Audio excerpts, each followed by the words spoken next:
मुलुक महाराष्ट्रामध्ये सगळ्यांचं स्वागत. नमस्कार, मी अमित गद्रे. पहिली मोठी बातमी आपल्याला बघायची आहे मुंबईमधून. मुंबई महापालिकेसंदर्भातली एक मोठी अपडेट समोर येते. महापालिकेमध्ये 5 महिन्यातच नव्या कार खरेदीचा प्रस्ताव देण्यात आलेला आहे. 6 महिन्यांपूर्वीच नव्याने निवडून आलेल्या महापौर आणि उपमहापौर आणि विविध समिती अध्यक्षांसाठी तब्बल 2 कोटी 16 लाख रुपये खर्च करून 13 नवीन कार या खरेदी केलेल्या होत्या आणि महापौरांसाठी 30 लाखांची इनोव्हा तर उपमहापौरांसाठी सुद्धा कार खरेदी केली होती. गट नेते म्हणून विश्वासात घ्या. तुमचा काय तुम्हाला त्रास होतोय तो आम्हाला सांगा. आम्हाला न सांगता घेतात म्हणून हा ऑब्जेक्शन नाही, खरं गरजच नाही आहे. नवीन गाड्या आहेत, 5 वर्षासाठी घेतले, वापरूया. कोण इथे कायमचं आलेलं आहे? पुन्हा 5 वर्षांनी आपल्याला परीक्षा द्यायच्या आहेत, पुन्हा 5 वर्षांनी पास कोण होत आहे?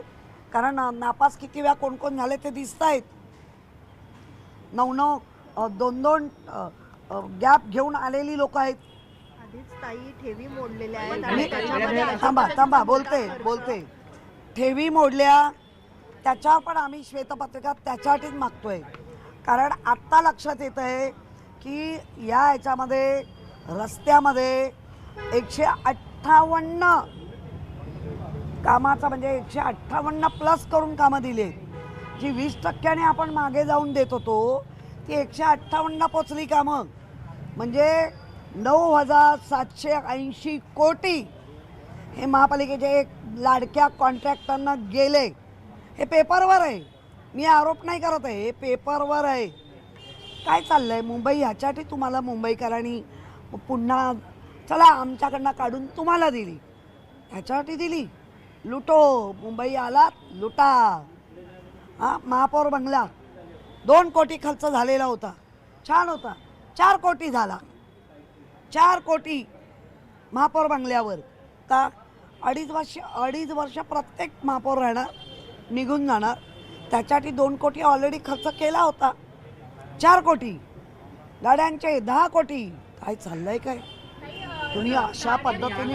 तुम्हाला पण खंडरांनी सांगितलंय की त्यांच्या विरोधी पक्ष नेत्याची देखील बदलणार आणि वैधानिक समिती नाही बघा खंकर एक मिनिट. पण अशी देखील प्रतिक्रिया याला लागूनच की गटनेत्यांची एक बैठक झाली होती, त्या बैठकीमध्ये किशोरी पेडणेकर देखील होत्या. याच विषयावर चर्चा झाली आणि जी प्रस्ताव पुढे गेला त्यात किशोरी पेडणेकर यांचं देखील नाव. नाही, मुळामध्ये प्रस्ताव पुढे गेला. वरवर बोलणं की आपण ह्या बदलतो या गाड्या, कुठल्या गाड्या काय माहिती नाही, हे चुकीचं बोलता येतं. सगळ्या पापांमध्ये आम्हाला धनी करू नका. हेरवी जेव्हा आम्ही म्हणतो ना आम्हाला बोलवलं जात नाही, बोलवलं त्याच्यावर उत्तर नाही आणि काही सांगणार काय तुम्ही? मुळामध्ये स्कॉर्पिओ ह्या नवीन गाड्या आहेत, 5 वर्षासाठी घेतल्या, वापरूया ना. मी आत्ता सांगते वापरूया. किशोरी पेडणेकर कम्फर्टेबल आहेत या गाड्यांमध्ये? मी कम्फर्टेबल आहे. त्यांचं म्हणणं की पाठीचा त्रास होतो, छोट्या गाड्या आहेत. नाही मुळात तुम्हाला स्वतः कधी काय त्रास? मला एक तुम्ही ना सिली क्वेश्चन करताय. मला एक सांगा स्कॉर्पिओ गाडी याचं हे जर आपण गुगलवर किंवा कशी माहिती मिळते? मला डाऊट आहे. वरून ह्या स्कॉर्पिओ कंपनीला अडचणीत आणा आणि स्कॉर्पिओचा जो मार्केट आहे तो डाऊन करा, असं असेल तर हे चुकीचं आहे. कोणी कोणाचं मार्केट डाऊन करू नका. डायरेक्ट तो वास येतो आता डायरेक्ट. इंटरनली एक्सचेंज होतील गाड्या. एक मिनिट, गाड्या ज्या आहेत इंटरनल एक्सचेंज होतील असा युक्तिवाद आहे. त्या गाड्या काही वाया, एक मिनिट, गाड्या काही वाया जाणार नाहीत. स्कॉर्पिओ त्या इंटरनली एक्सचेंज होतील आणि सगळ्या गरज आहे का? या खरेदी नाही केलेल्या या भाडे तत्वावर आहे असं सांगितलं जातं. मग ऐका प्रशासक म्हणून कारभार. अगदी कोऱ्या करकरीत गाड्या आहेत, परंतु त्या गाड्यांमुळे त्यांना त्रास होतो, त्यांच्या पाठीचं काहीतरी पाठ दुखते वगैरे अशा पद्धतीच्या तक्रारी करून ते नवीन इनोवा स्क्रिप्टो गाडीसाठी मागणी करतायत. तर मला वाटतं की तुम्हारे कमीज से मेरी कमीज सफेद कैसी अशातला तो प्रकार आहे. कारण महापौरांना इनोवा वरच्या क्लासची, हाय क्लासची दिलेली आहे, त्यांना दिली तर आम्हाला का नाही? हा एक कुठेतरी सुप्त एक त्यांचा तो नसती म्हणतात ना पोटदुखी आहे, असंच मला वाटतं आहे. कारण महापौरांना बंगला दिला तर मग आम्हाला का नाही बंगला देत, असं सुद्धा काही प्रस्ताव यापूर्वी आले होते.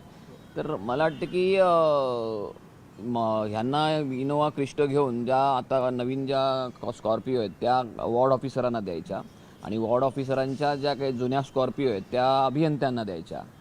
असा तो एकंदर त्यांचा प्लान आहे. पण मला सांगा, जर तुम्हाला पाठदुखी होते मग त्या वॉर्ड ऑफिसरांना अभियंत्यांना पाठदुखी होत नाहीत का? ते तर वर्षानुवर्ष स्कॉर्पिओ वापरतात, ती माणसं नाही आहेत का? तर मला ह्या सगळ्या गोष्टीचा अजून तो प्रस्ताव मंजूर झालेला नाही. तो प्रस्ताव फेरविचारार्थ मला वाटतं आयुक्तांकडे पाठवलेला आहे. तर आम्ही विरोधी पक्ष म्हणून त्याला विरोध करत राहू. वेगवेगळ्या मागणी होताना दिसतात. कारण याच्यामध्ये काय होतंय की ह्यांना सत्तेची मजा करतायत, लयलूट करतायत मजा. आणि ह्यासाठी टॅक्स पेअरचे जे पैसे आहेत, महानगरपालिकेचे पैसे आहेत, त्याची उधळपट्टी चाललेली आहे. आणि अशी उधळपट्टी जर होणार असेल तर ती खपवून घेतली जाणार नाही. कारण इकडे शालेय विद्यार्थी जे आहेत महानगरपालिकेचे, त्यांना ज्या 27 वस्तू दिल्या जातात शालेय वस्तू, त्या अद्याप मिळालेल्या नाही आहेत. ऑगस्ट उजडायची वेळ आली. आता ऑगस्टमध्ये त्यांच्या प्रथम चाचणी परीक्षा येतील तरी अजून त्यांना त्या वस्तू मिळालेल्या नाही आहेत. आरोग्यसेवेचा बोजबारा उडालेला आहे. असं हे सगळं असताना मला वाटतं की ह्या सगळ्या गोष्टीवर बोलायला पाहिजे, ह्या गोष्टीवर काम करायला पाहिजे, ह्या गोष्टीवर पैसा खर्च करायला हवा. तर ते न होता सत्ताधारी स्वतःला चांगल्या गाड्या कशा मिळतील हे पाहत आहेत. मला वाटतं की लोकांनी ह्यासाठी नाही पाठवले आपल्याला. लोकांचे प्रश्न आणि समस्या सोडवण्यासाठी आपल्याला महानगरपालिकेत प्रतिनिधी म्हणून पाठवलं आहे. तर त्या विषयावर जर सत्ताधाऱ्यांनी भर दिला तर ते अधिक चांगलं राहील. याच्या अगोदर सुद्धा अशी मागणी झाली होती की दैसरलावरून मला जरा टाउनची जागा द्या राहायला वगैरे असं. हो, मी म्हटलं ना तुम्हाला, चुकीची मागणी असं तुम्हाला वाटतं? मी म्हटलं ना, अहो संविधानिक पद आहे का एकतर उपमहापौर, आणि त्यांना जर घर दिलं तर मग ते नको तो पायंडा पडेल. मग विरोधी पक्ष नेतेही मागे लागतील. तेही विरोधी पक्ष नेते पद देखील संविधानिक पद आहे. मग असं होत नाही ना. असं कसं होईल? म्हणजे हम करे सो कायदा, आम्हाला जे वाटेल ते आम्ही करणार, असं होत नाही. तुम्ही मग महानगरपालिकेची जी घटना आहे त्याची पायमल्ली करताय, असाच अर्थ होतो ना. गाड्यांचा जो विषय होता असं देखील म्हटलं गेलं की लांबचा प्रवास जे वैधानिक समित्याचे अध्यक्ष आहेत, उपमहापौर आहेत, यांनी सर्वांनी मिळून आम्ही मागणी केली होती की आता जी वाहनं आम्हाला दिलेली आहेत या गाड्या बदलण्यात याव्या, याविषयी तक्रार होती. आणि त्या पद्धतीने प्रशासनाकडे आम्ही गटनेत्यांच्या बैठकीत आम्ही मागणी केली होती. त्यानुसार आताच्या ज्या गाड्या आहेत या बदलून नवीन क्रिस्टा गाड्या घ्याव्यात असा माझ्या माहितीप्रमाणे प्रस्ताव येतोय. आम्ही मागणी केली होती की आमच्या गाड्या बदला, आणि प्रशासनाने ते मान्य केलं होतं की होय, याबाबत आम्हालाही तक्रारी प्राप्त झालेल्या आहेत.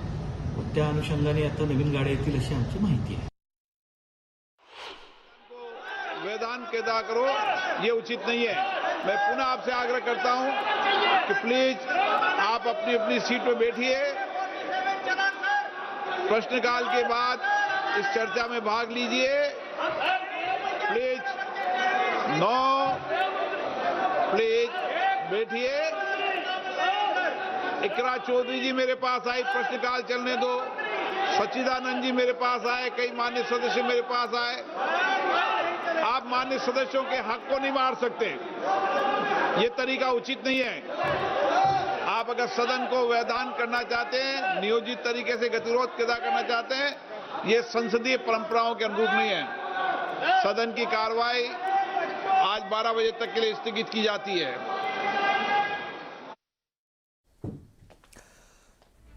तर लोकसभेचं कामकाज 12 वाजेपर्यंत स्थगित करण्यात आलेलं आहे. विरोधकांनी जोरदार घोषणाबाजी केली आणि त्यानंतर लोकसभेचं कामकाज हे दुपारी 12 वाजेपर्यंत तहकूब करण्यात आलं आहे.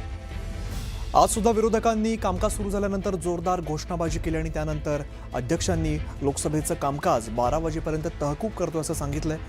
इथून पुढचं कामकाज आता दुपारी 12 वाजता सुरू होईल.